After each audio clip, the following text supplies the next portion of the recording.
Welcome to Study Loop. Okay, so in this question, uh, the switch can be positioned in place 1 and 2. In place 2, in position 2, the capacitor gets charged, right? So the question is asking us in part A, what will be charged in the capacitor a long time after S is moved to position 2, right? Now, after a long time, after a long time t, the capacitor will be fully charged, that is Q naught, and this will be equal to the capacitance times the EMF of the battery or the source. So this is equal to 5 point C is given, E is given, right? C is 5.9 into 10 to the power minus 6 farad in SI. So plug this value of C and E, you get Q naught to be 165 microcoulomb.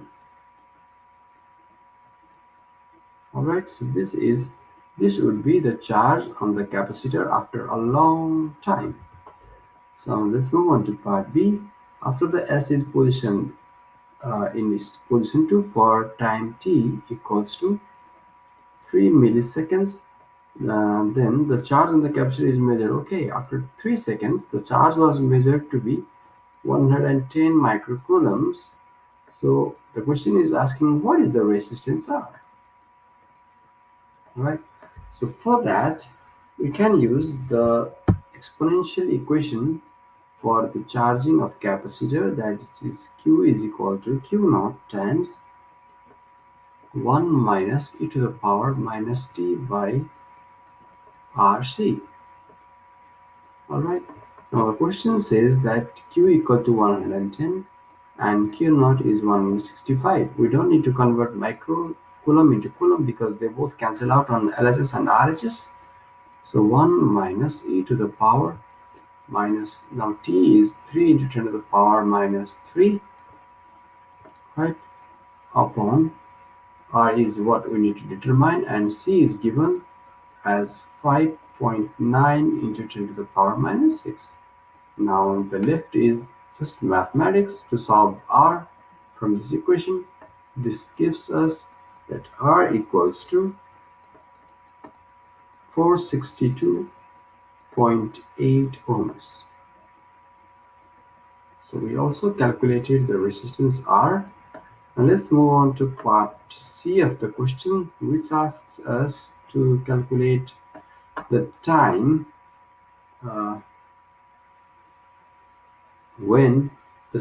long after S is moved to position 2, and such that the charge on the capacitor will be 99% of the final value.